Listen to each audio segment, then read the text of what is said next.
السلام علیکم ورحمۃ اللہ وبرکاتہ۔ الحمد للہ ان الحمد للہ نحمده ونستعینه ونستغفره ونعوذ باللہ من شرور انفسنا ومن سیئات اعمالنا من يهده الله فلا مضل له ومن يضلل الله فلا هادي له واشهد ان لا اله الا الله واشهد ان محمدا عبده ورسوله اما بعد فإن خير الحديث كتاب الله وخير الهدي هدي محمد صلى الله عليه وعلى آله وسلم وشر الأمور محدثاتها وكل محدثة بدعة وكل بدعة ضلالة وكل ضلالة في النار رب اشرح لي صدري ويسر لي أمري ويسر لي أمري ويسر لي أمري واحلل عقدة من لساني يفقهوا قولي آمین یا رب العالمین۔ ہر قسم کی تعریف، حمد اور ثنا اللہ رب العزت کے لیے لائق اور زیبا ہے، جو ساری کائنات کا ایک و تنہا خالق، مالک، مربی اور منتظم ہے۔ درود و سلام ہو انبیاء اکرام پر، خصوصاً نبی مکرم رحمت للعالمین امام الانبیاء محمد صلی اللہ علیہ وسلم پر اور آپ کے صحابہ پر۔ اللہ رب العزت سے دعا ہے کہ اللہ رب العزت ہمیں صحیح معنوں میں قرآن مقدس کو سمجھنے، یعنی قرآن کو خود قرآن کی روح سے، صحیح احادیث سے اور صحابہ اکرام کے اقوال اور افعال سے سمجھنے اور اس پہ غور و فکر کرنے اور ایمان کے ساتھ عمل کرنے کی توفیق اور رفیق عطا فرمائے، آمین یا رب العالمین۔ سورہ شورى یہاں سے شروع ہو رہی ہے۔ سورہ شورى، سورہ شورى مکی ہے، اس میں 5 رکوع ہے اور 53 آیتیں ہیں۔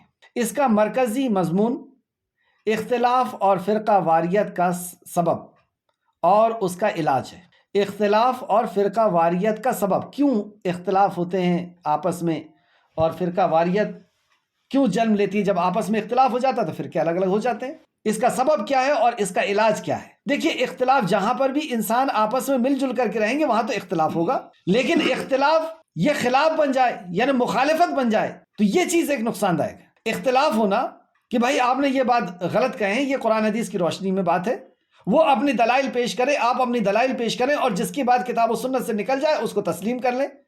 یہ ایک صحت مند انسان کی پہچان ہے کہ وہ باشعور ہے، وہ اختلاف کر رہا ہے کیونکہ اس کے پاس دلائل ہے، تو اس نے اپنی بات رکھی، آپ نے اپنی بات رکھی، جس کی بات کتاب و سنت کے قریب تھی یا جس کی بات کتاب و سنت کی تھی اس کو مان لیا گیا۔ لیکن یہ اختلاف خلاف بن جائے، مخالفت کرنا لگ جائے تو اس سے پھر بگاڑ پیدا ہوتا ہے۔ اور مخالفت کرنا یہ اصل میں ایک مرض ہے کہ دلیل آ گئی ہے پھر بھی ہم کو نہیں ماننا، حق بات پتہ چل گیا لیکن ہم کو اس کو نہیں ماننا، تو یہ مخالفت اصل میں مرض ہے، اور اس مرض کا علاج سورہ الشورى میں ہے الحمدللہ، کہ کام کو مل جل کر کے اور شورا سے یعنی مشورے کے ساتھ کیا جائے۔ بسم اللہ الرحمن الرحیم، اللہ کے نام سے جو رحمان اور رحیم ہے۔ حامیم عین سین قاف، حامیم عین سین قاف حرف مقطعات، اور ہم جانتے ہیں کہ جہاں پر بھی حرف مقطعات آتے ہیں وہاں پر قرآن کا ذکر آتا ہے سوائے ایک جگہ کو چھوڑ کر، تو یہاں پر بھی کتاب کا ذکر آیا یعنی اللہ کی وحی کا ذکر آیا، اور وحی کا مطلب بھی کتاب ہے۔ ذالک یحیی الیک، جو وحی آپ کی طرف کی گئی ہے، وَإِلَى الَّذِينَ مِن قَبْلِكَ، اور آپ سے پہلوں کی طرف کی گئی ہے۔ اللہ العزیز الحکیم، یہ اللہ رب العزت جو العزیز ہے یعنی زبردست ہے، زبردست علم والا ہے، اور حکیم حکمت والا ہے۔ چلیں اس کو سمجھتے ہیں۔ ذالک یحیی الیک، جو وحی آپ کے طرف کی جاتی ہے۔ وحی کہتے ہیں، وحی کا لغوی معنی کسی پیغام کو تیزی اور خفیہ طور سے پہنچانا، کسی پیغام کو تیزی اور خفیہ طور سے پہنچانا، اس کو وحی کہتے ہیں۔ شریعت کی اصطلاح میں یعنی دین کے اندر اس کی میننگ کیا ہے؟ شریعت کی اصطلاح میں اس کی میننگ کیا ہے؟ اللہ سبحانہ و تعالیٰ کا اپنے مخصوص بندے کو فرشتے کے ذریعے مخصوص احکامات پر مشتمل پیغام پہنچانا۔ پھر سے دیکھیں، اصطلاح میں اللہ سبحانہ و تعالیٰ کا اپنے مخصوص بندے کو فرشتے کے ذریعے مخصوص احکامات پر مشتمل پیغام پہنچانا، اس کو وحی کہتے ہیں۔ وحی کے تعلق سے ایک حدیث دیکھتے ہیں۔ امام مالک رحمۃ اللہ علیہ نے حضرت عائشہ رضی اللہ عنہا سے روایت کیا ہے، انہوں نے کہا حارث بن حشام نے رسول اللہ صلی اللہ علیہ وسلم سے سوال کرتے ہوئے عرض کیا، اے اللہ کے رسول صلی اللہ علیہ وسلم، آپ کے طرف وحی کیسے آتی ہے؟ رسول اللہ صلی اللہ علیہ وسلم نے فرمایا، کبھی تو میرے پاس گھنٹی کی آواز کی طرح آتی ہے، اور یہ کیفیت مجھ پر سب سے زیادہ سخت شدید ہوتی ہے۔ جب گھنٹی کی آواز کی طرح جب یہ آتی ہے تو سب سے زیادہ سخت ترین ہوتی ہے۔ پھر وہ فرشتہ مجھ سے اس حال میں جدا ہوتا ہے کہ اس نے جو کچھ کہا ہوتا ہے میں نے اسے یاد کر لیا ہوتا ہوں۔ سبحان اللہ، ایسے ذہین اللہ رب العزت نے نبی کریم صلی اللہ علیہ وسلم کو بنایا تھا کہ فرشتہ یعنی جبرائیل علیہ السلام آ کر کے سناتے تھے، اور گھنٹی کی آواز کی طرح ایک وحی کا انداز یہ تھا، اور جب وہ جدا ہوتے تھے تو نبی مکرم اسے حفظ کر لیتے تھے، یاد ہو جاتا تھا۔ اور پھر آپ فرماتے ہیں، اور کبھی فرشتہ میرے پاس ایک آدمی کی صورت میں آتا ہے اور مجھ سے کلام کرتا ہے، آدمی کی صورت میں آتا ہے اور مجھ سے کلام کرتا ہے، اور جو کچھ وہ کہتا ہے میں اسے یاد کر لیتا ہوں۔ تو پھر دیکھیں آپ، اور یہ شکل اکثر و بیشتر حفاظ اکرام اسی طریقے کو اپناتے ہیں کہ حافظ جو ہے وہ قرآن کو پڑھتے ہیں اور بچے ان کے ساتھ پڑھتے ہیں، پھر حافظ پڑھتے ہیں، پھر بچے پڑھتے ہیں، اور اس طریقے سے انہیں یاد کرایا جاتا ہے۔ حضرت عائشہ فرماتی ہیں رضی اللہ عنہا، فرماتی ہیں کہ میں نے آپ پر سخت سردی والے دن وحی نازل ہوتے ہوئے آپ کو دیکھا کہ جب وحی کا سلسلہ ختم ہوتا آپ کی پیشانی پسینے سے شرابور ہو جاتی، ایسی سختی آپ کے اوپر طاری ہوتی کہ سخت ٹھنڈ اور جاڑے کا موسم ہے، ٹھٹر رہے ہیں لوگ، لیکن آپ کا پسینہ جو ہے، آپ کے پسینے سے ماتھا شرابور ہو جاتا، ڈوب جاتا، شرابور ہو جاتا، ٹپکنے لگتا پسینہ۔ اور اسی حالت میں 23 سال تھوڑا کر کے قرآن کا نزول ہوتا رہا، اور آپ نے 23 سال میں اس کو پورا حفظ کیا اور لوگوں تک پہنچایا۔ یہ بخاری شریف کی حدیث تھی، بخاری نے اس کو 2 نمبر کی حدیث میں لایا ہے، تو آپ سمجھ سکتے ہیں کہ وحی کا جاننا سب سے پہلے ہمارے لیے ضروری ہوتا ہے۔ اور امام مسلم نے اس کو لے کر کے آئے 1211 نمبر میں، وحی کے اقسام کو بھی ساتھ میں لکھتے ہوئے چلیں کہ وحی 7 قسم سے نبی کریم صلی اللہ علیہ وسلم کے اوپر نازل ہوئی۔ پہلی قسم سچا خواب انبیاء کا یہ وحی ہوتی ہے، جیسے ہم نے ابراہیم علیہ السلام کے تعلق سے پڑھا تھا کہ ابراہیم علیہ السلام نے جب اپنے بیٹے اسماعیل علیہ السلام سے بتایا کہ میں نے خواب میں یہ دیکھا ہے، تو بیٹے نے کہا کہ انبیاء کا خواب سچا ہوتا ہے، یعنی وہ وحی پر مبنی ہے، یہ اللہ کی طرف سے حکم ہے، تو انبیاء کا خواب یہ وحی ہوتی ہے، پہلی وحی کی قسم۔ دوسری، فرشتہ آپ کو دکھائی دیے بغیر آپ کے دل میں بات ڈال دیتا تھا، یہ دوسری قسم تھی، جیسے جبرائیل علیہ السلام کا آپ کی طرف وحی کا ڈال دینا۔ تیسرا، فرشتہ نبی کریم صلی اللہ علیہ وسلم کے لیے آدمی کا روپ، آدمی کی شکل لے کر کے آتا اور آپ کو پیغام سناتا اللہ رب العزت کا، یہ تیسری قسم تھی۔ چوتھی، آپ کے پاس وہی گھنٹی کی گونج کے طرح آتی تھی، یہ دونوں قسم ہم نے اس حدیث میں دیکھا۔ پانچواں، آپ فرشتے کو اس کی اصلی اور پیدائشی شکل میں دیکھتے، اور اسی حالت میں وہ اللہ کی منشا کے مطابق آپ کے طرف وحی کرتا۔ یہ شکل آپ کے ساتھ 2 بار پیش آئی، جس کا اللہ نے سورہ نجم میں ذکر کیا ہے۔ چھٹویں، وہی جو آپ پر معراج کی رات میں نماز کے فرض ہونے کے سلسلے میں اللہ نے اس وقت فرمائی جب آپ آسمان کے اوپر تھے، معراج کی رات میں جب نماز فرض کی گئی اس ٹائم کی جو وحی تھی۔ ساتواں، فرشتے کے بنا اللہ کی آپ سے سیدھے بات چیت جیسے اللہ نے موسیٰ علیہ السلام سے کی تھی، اللہ رب العزت نے جیسے موسیٰ علیہ السلام سے کلام کیا تھا ایسے نبی کریم صلی اللہ علیہ وسلم سے کلام کیا۔ وحی کی یہ شکل موسیٰ علیہ السلام کے لیے قرآن میں قطعی طور پر ثابت ہے، یعنی قرآن میں یہ لکھا ہو، لیکن نبی صلی اللہ علیہ وسلم کے لیے اس کا ثبوت قرآن کے بجائے معراج کی حدیث میں ہے۔ تو یہ 7 قسم تھی، اور 8ویں قسم میں بہت زیادہ اختلاف۔ آگے آئیں آیت نمبر 3 کی طرف، کذالک یحیی الیک والی الذین من قبلک، اور آپ سے پہلوں کی طرف بھی وحی آئی۔ اللہ کیا ہے؟ اللہ الوہیت سے ہے، اور الوہیت یعنی اللہ رب العزت کی عبادت، تو الہ کی طرف محبت اور تعظیم سے جھک جانا، اللہ کی طرف محبت اور تعظیم سے جھک جانا، اور عبادت میں بھی یہی چیز شامل ہوتی ہے کہ خشوع و تذلل۔ عبادت کس کو کہتے ہیں؟ کہ بندہ اس حالت میں اللہ رب العزت کے سامنے جھک جائے کہ وہ خشوع اور خضوع کے ساتھ ہے اور تذلل بھی ہے. اپنے آپ کو اس نے اپنے آپ کی اوقات کو پہچان کر کے وہ تذلل کے ساتھ اپنے آپ کو ذلیل کر کے اس کے سامنے آ گیا. اور یہ دونوں کیفیت کے اندر محبت کا ہونا تو لازمی ہے. تو اللہ العزیز وہ عزیز کے طرف سے آتی ہے، یعنی اللہ جو زبردست غالب ہے اس کے طرف سے یہ وحی نازل ہوتی ہے. یہاں پر یہ صفت کیوں آ رہی ہے؟ اللہ عزیز الحکیم، اور وہ حکمت والا ہے. حکمت والا یعنی کسی چیز کو جہاں رکھنا چاہیے وہاں رکھا گیا ہے، اور وہی میں بھی یہی سلسلہ ہے. حکمت کو پہلے سمجھے کہ کسی چیز کو جہاں رکھنا چاہیے وہاں رکھا گیا ہے. یعنی آپ دیکھیں کہ کائنات کی ہر چیز، جہاں پہ آسمان ہونا تھا، سورج چاند جہاں ہونے تھے، جہاں زمین ہونا تھا، جہاں ستارے ہونا تھا، وہ وہیں رکھے گئے. کوئی بے ضابطگی کہیں نہیں ملے گی آپ کو. اسی طریقے سے انسان کے جسم کے اندر جو چیز جہاں ہونا چاہیے تھا وہیں پہ رکھی ہوئی ہے. جہاں پیر ہونا تھا، جہاں آنکھ ہونا تھا، جہاں ہاتھ ہونا تھا، جہاں بال ہونا تھا، جو چیز جہاں ہونا چاہیے تھا ایک حکمت کے ساتھ رکھی ہوئی ہے. جہاں جو ہونا تھا چاہیے تو وہاں رکھی. اور اسی طریقے سے احکام و مسائل بھی، کسی چیز میں آپ بے ضابطگی نہیں پائیں گے. جو فرض ہونا تھا وہ فرض ہے، جو نفل ہونا تھا وہ نفل ہے، جو حرام ہونا تھا وہ حرام ہے، جو حلال ہونا تھا جو حلال ہے.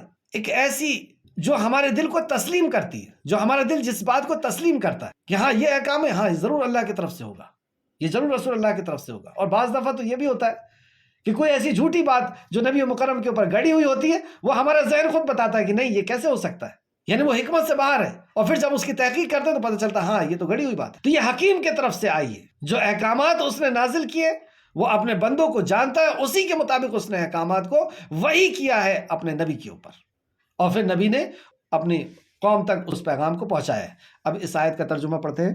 اللہ زبردست غالب حکمت والا آپ کے طرف اور ان لوگوں کے طرف جو آپ سے پہلے تھے اس طرح وحی کرتا ہے. آیت نمبر 4، اس کا ہے جو کچھ آسمان میں ہے اور جو کچھ زمین میں ہے، اسی کا ہے. اب وہ مالک ہے، جو کچھ آسمان میں جو کچھ زمین میں ہے وہ سب اس کا ہے. لہو ما فی السماوات و ما فی الارض. اب جب اس کا ہے تو کوئی اور کیسے اس میں سے کوئی چیز دے سکتا ہے؟ جیسے یہ گھر میرا ہے تو کوئی کیا اٹھا کر کے اس کا فرنیچر آپ کو دے دے گا؟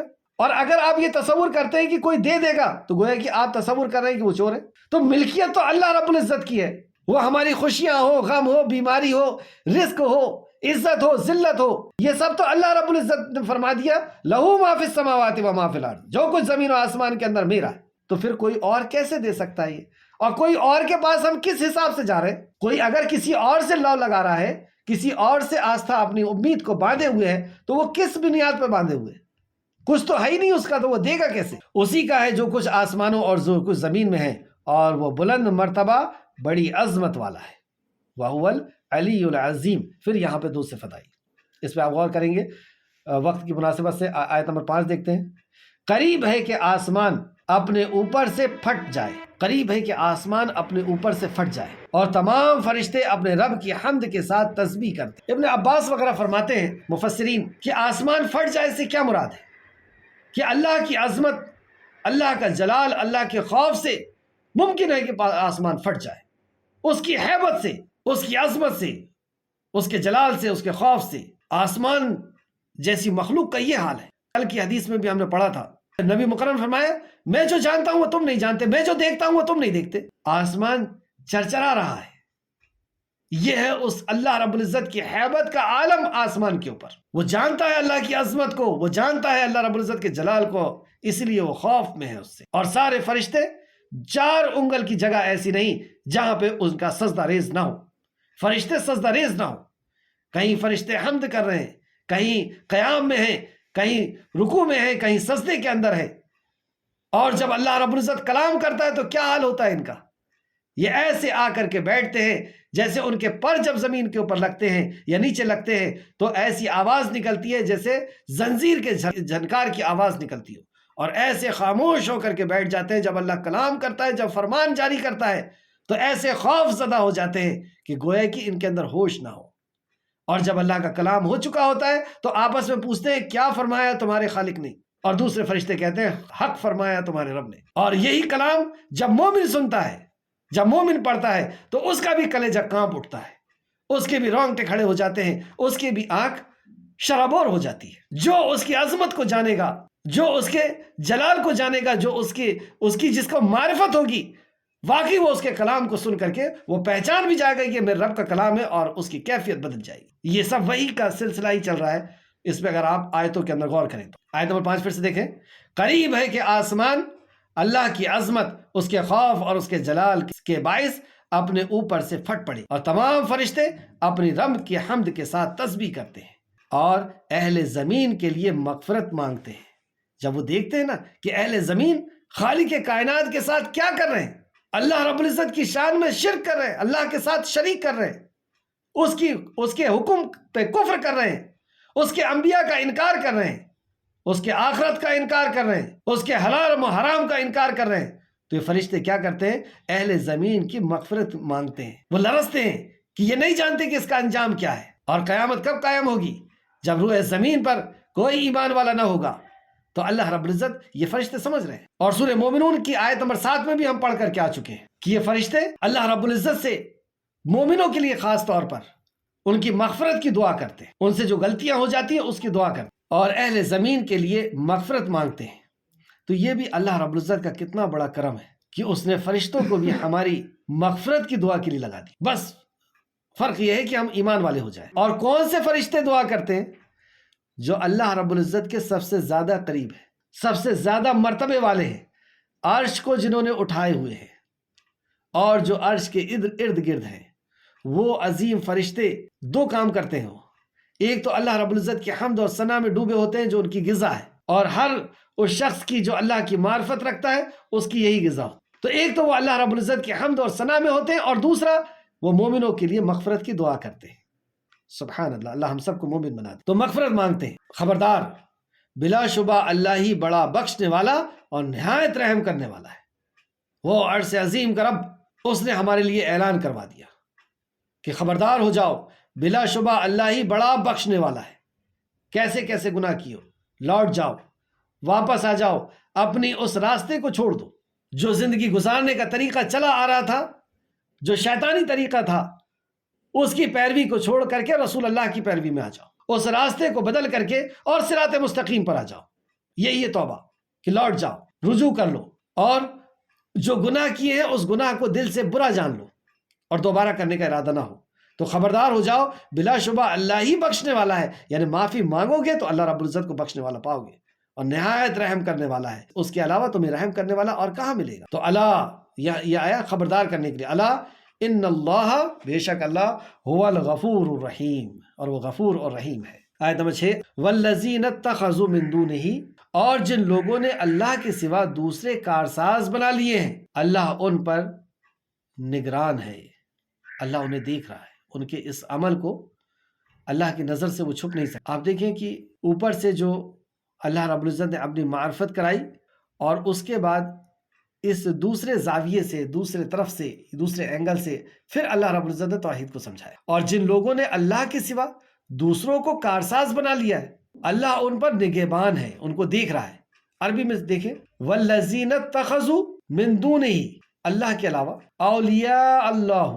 آج بھی آپ دیکھیں مشرک کیا کہتے ہیں، یہ اولیاء اللہ ہے، اور یہاں پہ اللہ رب العزت کیا فرما رہا ہے کہ انہوں نے اولیاء اللہ بنا رکھے، حفیظ علیم وما انت علیہم بوکیل، کارساز بنا رکھے، اولیاء بنا رکھے، اللہ ان پر نگہبان ہے، اللہ رب العزت انہیں دیکھ رہا ہے اور وہ سزا کے لیے تیار ہے، وہ اپنے جرم کے بنا پر ہمیشہ ہمیش کی جہنم کے لیے تیار ہے، اور آپ ان کے ذمہ دار نہیں۔ آپ ان کے لیے کڑنا اور ان کے لیے پریشان ہونا، اپنی جان کو ہلاک کرنا چھوڑ دیں۔ آپ نگہبان نہیں، آپ کا کام تھا پیغام پہنچا دینا، آپ نے پیغام پہنچا دیا۔ اللہ فرماتا ہے کہ آپ پیغام پہنچا دیجئے، حساب ہم لیں گے۔ اللہ، سختی دیکھیے آپ اس لفظوں کی، یہ پیغام ہم تک آ گیا، اب حساب اللہ لے گا۔ تو یہاں پر بھی اللہ نے فرمایا یہ جو شرک کر رہے ہیں، اللہ کے علاوہ کسی اور کو اولیاء بنا رکھے، کارساز بنا رکھے کہ یہ ہماری بگڑی بنا دیں گے، یہ ہماری مصیبتوں کو دور کر دیں گے، حاجت روا اور مشکل کشا کسی اور کو کارساز بنا رکھے، اولیاء اللہ بنا رکھے ہیں، اللہ ان پر نگہبان ہے، دیکھ رہا ہے، اللہ رب العزت ان کی خبر رکھ رہا ہے۔ آپ ان کے ذمہ دار نہیں ہیں، مطلب ان کی غلطیوں کا آپ سے حساب نہیں لیا جائے، ان کے شرک کے بارے میں آپ سے نہیں پوچھتے ہوگی، اللہ ان سے حساب لے گا اور ان کو سزا دے گا۔ اللہ رب العزت سے دعا ہے کہ جو کچھ بھی ہم نے پڑھا اس میں ہمیں مزید غور و فکر کرنے کی اللہ توفیق دے، اور ہمیں اخلاص کے ساتھ عمل کرنے کی توفیق عطا فرمائے۔ السلام علیکم ورحمۃ اللہ وبرکاتہ۔ اللہم صلی وسلم علی نبینا محمد، اللہم صلی وسلم علی نبینا محمد، اللہم صلی وسلم علی نبینا محمد، آمین یا رب العالمین۔